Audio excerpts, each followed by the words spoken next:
ეს ახლა ამერიკული პოლიტიკისთვის ყველაზე დიდი საფრთხეა. და ეს დაიწყო როგორც პატარა ჯგუფი ადამიანებისა, რომლებიც სრულიად შეშლილებად ჩანან, მაგრამ მათ სისტემატურად ააგეს გზა, რომ ამერიკულ პოლიტიკაზე დომინირება მოეპოვებინათ. ისინი იმარჯვებენ და აქვთ შეშლილი იდეოლოგიები, კერძოდ მათ უბრალოდ სურთ ამერიკელების დამარცხება. და დღეს საუბრობთ DSA-ზე, რომელთანაც თუ ჯერ კიდევ არ ხართ გაცნობილი, აუცილებლად გახდებით, რადგან ისინი ცდილობენ ამერიკული პოლიტიკის ხელში ჩაგდებას და ეს წარმოუდგენლად საშიშია. გულისხმობ იმას, რომ უბრალოდ მოусმინეთ მათ წარმომადგენლებს. იცით, ჩვენ გვაქვს უნიკალური პასუხისმგებლობა ვიმოქმედოთ იმპერიის გულიდან, ურჩხულის მუცლიდან. ყველაზე მნიშვნელოვანი, რაც შეგვიძლია გავაკეთოთ, არის იმპერიის შიგნიდან დანგრევა. ჩვენი როლი საბოლოოდ არის ხელი შეუწყოთ ჩვენი საკუთარი იმპერიის მარცხს იმ გზებით, როგორც შეგვიძლია საბოლოოდ კი ჩვენი იმპერიის დამხობას. იმპერიალიზმი, ამერიკის შეერთებული შტატების იმპერიალიზმი არ არის რამე, რაც რეფორმებით ვერ აღმოიფხვრება. ის უნდა დაიმხოს რევოლუციური ბრძოლის გზით. და ავაშენოთ მასობრივი მოძრაობა, რომელიც შეძლებს მუშების ბერკეტის გამოყენებას, რომ გამორთოს ამერიკული იმპერიალიზმი აქ, ამერიკის იმპერიის შიგნით. კარგი, ეს ვიდეო Canary Mission-იდანაა. და ეს ადამიანები ძირითადად ამბობენ, რომ სურთ ამერიკის დამხობა შევიდნენ ურჩხულის მუცელში და გაანადგურონ იმპერია შიგნიდან. ეხლა შეიძლება ამოცნაურებს უყურებდეს და ფიქრობდეთ, კარგი, ვინ არიან ისინი და რატომ უნდა გვაინტერესებდეს? რატომ უნდა გვაინტერესებდნენ ისინი? არა. ეს ადამიანები ძალიან ლეგიტიმურები ხდებიან და მათ ძალიან კარგად გააზრებული გეგმა აქვთ, როგორ გააკეთონ ეს. გულისხმობ უბრალოდ მოусმინეთ ამ DSA-ის თანათავმჯდომარეს და იმას, რასაც ის ამბობს. ჩვენ დემოკრატების სახელით ვიხრით გენჯს. ჩვენ დემოკრატიული პარტიის საარჩევნო სიაში ვართ. ჩვენ ვიბრძვით პრაიმერიზებში. და როცა ისინი საკანონმდებლო ორგანოში არიან, დემოკრატიული პარტიის კაუკუსის ნაწილი არიან. მაგრამ ჩვენ არ ვეთანხმებით იმ გზას, როგორაც დემოკრატიული პარტიის establishment-ი ატყოწყობს ან მართავს თავის პარტიულ აპარატს. ამიტომ ვცდილობთ დამოუკიდებლობა განვავითაროთ მოხალისეების მიერ წარმართულ მოძრაობაზე ფოკუსირებით. ჩვენ ვფიქრობთ, რომ ყველას უნდა შეეძლოს მომზადება და გახდეს ადამიანი, რომელსაც შეუძლია მონაწილეობა მიიღოს პოლიტიკურ პროცესში. თუ ვერ გაიგეთ, რაც მან ახლახან თქვა, ის ამბობს. არა, ჩვენ საერთოდ არ ვეთანხმებით დემოკრატებს. ჩვენ ბევრად უფრო მარცხნივ ვართ, მაგრამ ძალაუფლება როგორმე უნდა მოვიპოვოთ. ამიტომ უბრალოდ მათ საარჩევნო სიაში შევდივართ და ვიმედოვნებთ, რომ აგვიჩევენ და აგვიჩევენ კიდეც. ისინი არიან. ეხლა ჩვენ ამას ისლამისტებთან ვართ მიჩვეულები, მაგრამ იმის ნახვა, რომ ეს გიჟური, უკიდურესად მემარცხენე სოციალისტი კომუნისტი შეშლილები, ამას ხმამაღლა ამბობენ, ნიშნავს, რომ ისინი აღარაფერს ეშინიათ. ეს ნიშნავს, რომ ისინი უკვე წლებია ამ გეგმას ამუშავებენ, რომელსაც თავიდანვე აწყობდნენ. დარჩი ჩუმად, შეუერთდი, არ გამოავლინო თავი, მაგრამ ეხლა ისინი საჯაროდ აღიარებენ, რომ სურთ დემოკრატიული პარტიის ხელში ჩაგდება და მის მართვაზე გადასვლა. და ასე რომ ჩვენ ყველა, ვინც ვზივართ და ვფიქრობთ, მართლა ვერ ვიგებთ, რატომ მიდის მარცხენაფთა ასე უკიდურესობაში, ჩანს, რომ ამის უკან შესაძლოა დესა იდგეს, მაგრამ რას ფიქრობ სინამდვილეში დესა? ბიჭებო, ასე არ არის, მეყო მარტო ჯდომა. არ განიგურდებათ, როცა ამას გაიგებთ. გვაქვს ახალი პლატფორმა, რომელსაც მალე ერთად გადავხედავთ. მაგრამ მინდა რომ მოусმინოთ Nate Friedmans, რომელიც ახლახან წავიდა, რომ ამ ადამიანებს ინტერვიუ ჩამოერთვა. ვიცი რომ ერთი საოცარი სტატისტიკა ვნახე თქვენთვის. ამერიკელი ახალგაზრდების ნახევარზე მეტი ახლა სოციალიზმს ამჯობინებს კაპიტალიზმს. ასე რომ თუ შეგიძლიათ კამერაში შეხედოთ და 30 წამიანი მოკლე არგუმენტი თქვათ, რატომ არის სოციალიზმი უკეთესი კაპიტალიზმზე? არა ასე, ხო? დაჟლილი ხარ მარტო ჯდომით და იმით რომ არავინ გავს სასაუბროდ. სოციალისტობა ნიშნავს საზოგადოებას, ერთობას. ეს ნიშნავს უბრალოდ დაჯდე, ხალადალიო უცნობებთან ერთად და ესაუბრო მათ. ესაუბრო თამაშზე. ჯანდაბა, ამ ზაფხულს უფრო მეტ უცნობ შავეხუთე ნიქსის თამაშის, მსოფლიო ჩემპიონატის გამო. იმიტომ რომ სოციალიზმი მუშაობს. ეს არის ერთად ყურების შეკრებები, რომელსაც ზორანი მასპინძლობდა. ეს არის წვეულებები, რომელთა ჩატარების საშუალებასაც ჩვენ ვაძლევთ. ჩვენ არ ყავს პოლიციელები, რომლებიც ყველა ადგილს აკონტროლებენ და გვეუბნებიან. აქ ვერ იქნებით, რადგან ძალიან ბევრი ხალხია. ამის ნაცვლად ადამიანებს უბრალოდ ბუნებრივად ყოფნის, ერთმანეთთან საუბრის. ძმაო, იმაზე დაძმაკაცების საშუალება უნდა მივსეთ, რაც გვიყვარს და უზიარებთ ერთმანეთს. აი ეს არის სოციალიზმი. ეს არ არის საშიში სიტყვა. ეს არ ნიშნავს, რომ შენ სახლს წაგართმევ. ეს ნიშნავს იმას, რომ მე ვზრუნავ იმაზე, რომ შენი სახლი შენს ხელში დარჩეს და ვიღაც მილიონერმა არ წაგართვას. სულ ესა. ეს ზუსტად ის არ არის, რაც სოციალიზმია. არა, ეს ნამდვილად არ არის სოციალიზმი, მაგრამ სწორედ ეს არის DSA-ის გენიალურობა. ისინი იღებენ გულუბრყილოს სულელ და გაუნათლებელ ადამიანებს და ერთ-ერთ ყველაზე საშიში იდეოლოგიას ისტორიაში ისე ასაგებენ თითქოს მარტო ხარ, მოდი ჩვენი მეგობარი იყავი. თითქოს მათ მოძებნეს, რასთან ებრძვიან ახალგაზრდები, მარტოობასთან. კარგი, მოდი ჩვენი გიჟური თეორიები იმის შესახებ თუ როგორ უნდა ვიცხოვროთ ამ სამყაროში უბრალოდ გადავფუთოთ და მარტოობის სახელით წარვატინოთ. და როცა გვიწევს მოკლედ და დამაჯერებლად ავხსნათ რა არის სოციალიზმი, ეს ასე ჟღერს. მოდი შეგიძლია მეგობრებთან ერთად დრო გაატარო. ეს საშიშია, რადგან ეს გენიალურია და ამ მომენტში რას ფიქრობ მომდონიზე? მას ეს აქვს. ფიქრობ დღეს მომდონისთვის საკმაოდ კარგი დღეა. DSA სამჯერ გავიდა. დონის როა რომ ცოცხალი და ჯანმრთელი იყოს. DSA მიაღწია იმას, რომ სამა სოციალისტმა კონგრესის კანდიდატმა პრაიმერებში გაიმარჯვა, ასე რომ უნდა მოусმინო ამას. შეგიძლია გაიგო, რატო ჟღერს ეს მიმზიდველად. შეთავაზება მარტივია. მე შევაჩერებ შენი ქირის ზრდას. მე დაგიცალ შენ ხარ მეპატრონეებისგან და შენ სახლში დაგტოვებ. მაგრამ სწორედ სოციალისტი მომდონის დროს ნიუ-იორკში მედიანური ქირა რეკორდულ მაჩვენებელს თითქმის $5,300 მიაღწია თვეში. ასე ხდება ეს. ჯერ მომდონი თითქმის მილიონ ბინაზე აყინავს ქირას. ეს ნიშნავს, რომ მეპატრონეს კანონით ეკრძალება ფასის გაზრდა, თუნდაც იყოს რემონტი ან გაიზარდოს გადასახადები. ამიტომ ზოგიერთი მეპატრონე ვეღარ ახერხებს ბინის შენარჩუნებას. შემდეგ მოდის ბოლო ნაბიჯი, ონაბიჯი. მთავრობა იღებს კონტროლს და ამას სოციალურ საცხოვრებელს უწოდებენ. მაგრამ ეს უბრალოდ ნიშნავს, რომ სახელმწიფო იმ კრიზისს, რომლის შექმნაშიც თავად მიიღო მონაწილეობა, იყენებს როგორც საბაბს, რომ ფრომფლობელს კერძო საკუთრება წაართვას. ყველაზე მნიშვნელოვანი ის არის, რომ თავის არგუმენტში მას არ ჭირდება არანაირი ფაქტი იმის შესახებ, რომ სოციალიზმი უკეთესია, რაც ძალიან უსახერხებელია, რადგან ის არასდროს მუშაობდა.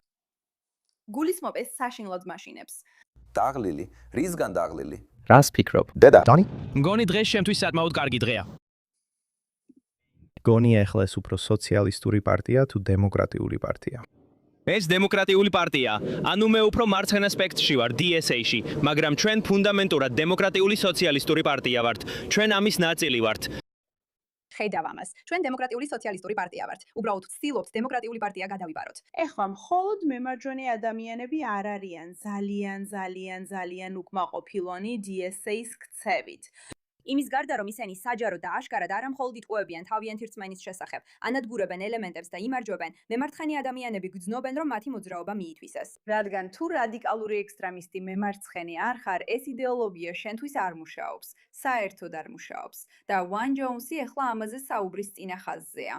ვიცი, ვნახე. ამ ბრალდების დასაშოშმინებლად. ჩვენი მიზანია სრული სიგიჟე. მოусმინე ამას. მინდა ვნახო როგორ აკეთებს ახალგაზრდული მოძრაობა იმას, რასაც აკეთებს ტრამპიზმთან. მან ცოტა ხნის წინ გამოაქვეყნა ეს ვიდეო, სადაც საუბრობს იმაზე, რომ DSA-ის გამო თავს უხერხულად გრძნობს. სრაფად გადავეკითხავთ მას. დავივალე ინის მოსმენით, რომ პროგრესული რო ვიყო, ეხლა უნდა დავიფიცო ერთგულება გიჟური იდეების მიმართ. მე ძლიერი დემოკრატი ვარ, რომელსაც ბოსტონში გამარჯვების გამოცდილება აქვს. მე ღრმად ვარ დაკავშირებული პროგრესულ იდეებსა და პოლიტიკას, სისხლის სამართლის მართლმსაჯულების რეფორმას, მწვანე ახალ კურსს და ასე შემდეგ. ეს ის იდეებია, რისთვისაც მთელი ჩემი ზრდასრული ცხოვრება მებრძოლა. მაგრამ ზოგიერთი ადამიანი ისეთ ჯგუფებში, როგორიცაა DSA, ავიქარებს დღის წესრიგს, რომელიც ამ იდეალებს ძალიან სცილდება. მათი ტერორიზმის მხარდაჭერა პროგრესული არ არის. ჰამასი პოლიციის გარეშე, პატიმრების გარეშე, საზღვრების გარეშე, ეს პროგრესული არ არის. სამოქალაქო პირების მკვლელობის აღნიშვნა პროგრესული არ არის. ეს იდეები რეგრესულია. თუ პოლიცია და ციხეები არ იარსებებდა, თუ თქვენ სამეზობლოში ნებისმიერ შეეძლებოდა გაეკეთებინა რაც უნდოდა, მაშინ როცა პოლიტიკოსები ტერორისტულ ჯგუფებს უკომაგებდნენ, ეს თქვენთვის პროგრესს ნიშნავდა. არა, ეს უკან გადადგმული ნაბიჯი იქნებოდა. ეს იდეები რეგრესულია. მეორე მხრივ, თუ ნებისმიერ შეეძლებოდა ექინთა მინთან მისვლა ავადმყოფობამდე, მიეღო უფასო და ხარისხიანი განათლება და ეს უნთქა სუფთა ჰაერი, ეს პროგრესს ნიშნავდა. დიახ, ეს პროგრესული იდეებია. ეს ერთი და იგივე არ არის და განსხვავებას მნიშვნელობა აქვს. ასე რომ ის აქვეყნებს თელ ვიდეოს, სადაც საუბრობს განსხვავებაზე DSA-სა და იმაზე, რასაც დემოკრატები რეალურად ფიქრობენ და მოусმინეთ ამას. ეს ტელეფონი მთელი დღე არ ეკავს. ორივე პარტიის გუბერნატორები, ორივე პარტიის სენატორები, დემოკრატები წარმომადგენელთა პალატიდან მირეკავენ და მადლობას მიხდიან იმისთვის, რომ ვთქვი ის, რასაც ყველა კულისებში ამბობდა, ანუ რომ ეს ყველაფერი ძალიან შორს წავიდა. მე პროგრესული დემოკრატი ვარ, ხო იცით? გინდა ციხის რეფორმაზე ვისაუბროთ? მე ეს ისეთივე წარმატებით გამიკეთებია, როგორც სხვებს, რესპუბლიკელებთანაც და დემოკრატებთანაც, სამხრეთშიც, ტრამპთანაც. ციხის რეფორმა გავაკეთე. არასდროს მithქვამს, რომ ციხეები არ უნდა იყოს. სადაპირებთ კლანის წევრების მოთავსებას. მოусმინეთ, პირად დონეზე ვან ჯონსის დიდი გულშემატკივარი არ ვარ, თუმცა ვფიქრობ, რომ მისი ზოგიერთი იდეოლოგია სრულიად სწორია, მაგრამ ზოგიერთი არასწორია. მაგრამ ფაქტია, რომ მემარცხენეებმა ახლა დაიწყეს იმის გაცნობიერება, რომ DSA ნამდვილად მართლა იტაცებს მათ ჯგუფს. ნახეთ, არც კი არის გადაჭარბება. ეს არის ის, რასაც ისინი რეალურად და პირდაპირ ამბობენ. მოусმინეთ ვან ჯონს. მთელი ცხოვრება ველოდი რომ ახალგაზრდული მოძრაობა იმას გააკეთებ და რასაც ეხლა აკეთებს, მაგრამ ეხლა მას მართავენ ადამიანები, რომლებიც ავრცელებენ გიჟურ იდეებს, ტერორისტების ხარდაჭერას, გიჟურ იდეებს, რომ პოლიცია და ციხეები არ გჭირდება. ჩვენ არ შეგვიძლია ვინმეს დეპორტაცია, თუნდაც თუ ვინმე გააუპატიურა. ვინ თქვა ეს? შევალია. თუ ჩვენ არ შეგვიძლია ვთქვათ, რა არის სწორი და რა არასწორი, თუ არ შეგვიძლია განვასხვაოთ კარგი და ცუდი, თუ არ შეგვიძლია განვაცალკევოთ პროგრესული იდეები რეგრესული იდეებისგან, მაშინ ტრამპიზმისკენ მივდივართ იმავე გზით, რომელმაც რესპუბლიკური პარტია საკუთარი თავის ამოუცნობ ნაჭუჭად მოაქცია და მე უარს ვამბობ, რომ ეს მათაც დაემართოთ. და მეორე პრობლემა. ნახეთ, მოусმინეთ მეგობრებო, ეს აღარ არის ვიწრო წრის პრობლემა. თქვენ ტყავთ ადამიანები, როგორიც მე ვარ. გულისხმობ ჩვენი მიზანი გათავისუფლებაა. ვინაც ავსელებენ ამ შეშლილ იდეოლოგიებს. მომ დონნი, რომელიც იყო DSA-ის წევრი, ნამდვილი ადამიანები, რეალური გავლენით, რომლებიც ეხლა ავსელებენ ამ გიჟურ და უკიდურეს იდეოლოგიებს. და ისინი იმდენად გიჟურები და უკიდურესები არიან, რომ მემარცხენეებიც კი იწვევენ იმის გააზრებას, რომ ეს ყველაფერი მათთვის მართლაც არასასიამოვნოა. ჩვენი მიზანი კომუნიზმია. გულისხმობ ჩვენი მიზანი გათავისუფლება. ჩვენი მიზანი კომუნიზმია. გულისხმობ ჩვენი მიზანი გათავისუფლება. ჩვენი მიზანი კომუნიზმია. ისინი ამას აღარც კი მალავენ. ეს მათი ერთ-ერთი მთავარი ლიდერია, დეივ ჯენკინსი. ჩვენი მიზანი კომუნიზმია. და რა თქმა უნდა, არის მემარჯვენეების მხრიდანაც დაგმობა. მაგალითად, JD Vance ამბობს, რომ აქ რაღაც რიგზე არ არის. ამერიკის დემოკრატიული სოციალისტები ვერ გამიგია. და ცხადია, ბევრ მათ იდეას არ ვეთანხმები. მაგრამ თუ დაუბრუნდებით სეზარ ჩავეს, რომელიც იყო ამერიკელი მუშების უფლებების მოძრაობის ერთ-ერთი დამფუძნებელი, ხო ესეა. ის იყო მკაცრი შეზღუდვების მომხრე იმიგრაციაზე, რადგან ფიქრობდა, რომ დამსაქმებლები დაბალანაზღაურებად იმიგრანტებს შემოიყვანდნენ, რათა მის მუშებს კონკურენცია გაეწიათ და ეს მათ ხელფასებში ანცირებდა. The Minds DSA, რომელიც ამბობს, რომ მუშების ხელფასებზე ზრუნავს, ფაქტობრივად ღია საზღვრების ორგანიზაციაა. ამიტომ მე მგონია, რომ ეს ყველაფერი სისუელეა, ისინი რეალურად ატარებენ პოლიტიკას, რომელიც კორპორაციებისთვის არის ხელსაყრელი. We see Romy. სტატისტიკა ვნახე. მეტად მეტი ვიცი. ისინი საშუალო კლასის განადგურებას ცდილობენ. ჩვენ თქვით, რომ წავიკითხავდით რამდენიმე რამეს, რაშიც ისინი დარწმუნებულები არიან. უბრალოდ მოусმინეთ ამას. კარგი. ახლა ხან წავიკითხე DSA-ის ახალი პლატფორმა. ეს ბრედ პალუმბოსგანაა. ეს ყველაზე უტოპიური, დისტოპიური, გიჟური და აბსურდული რამაა, რაც იოდესმე წამიკითხავს. ის მოიცავს იმას, რომ აღარავის ექნება გადასახდელები. მთავრობა მართავს კვებას, საცხოვრებელს, მედიცინას, ტრანსპორტს და ნაციონალიზაციას უკეთებს ყველა დიდ კორპორაცია. ბიჭებო, თუ ოდესმე ქონიათ საქმე ისეთ რამესთან, რაზეც მთავრობაა პასუხისმგებელი, იცით როგორი სიგიჟეა ბიუროკრატია. შეგიძლიათ წარმოიდგინოთ, რომ თქვენი საკვები მთავრობის ხელში იყოს. თქვენი საკვები, თუ გინდოდათ საკვები, მთავრობისთვის უნდა მიგენდოთ იმის გადაწყვეტა, ვინ მიიღებდა საკვებს, როგორ მიიღებდნენ და ვინ იმსახურებდა მას და ვინ არა. ეს სიგიჟეა. მათ სურთ ახალი კონსტიტუციის შედგენა, სურთ ომის დეპარტამენტის დაფინანსების შეწყვეტა. მათ სურთ მონობისთვის კომპენსაცია. მათ სურთ შეუზღუდავი უფასო აბორტები და გენდერული იდენტობის დამადასტურებელი მომსახურება ყველასთვის, მათ შორის არასრულწლოვნებისთვისაც.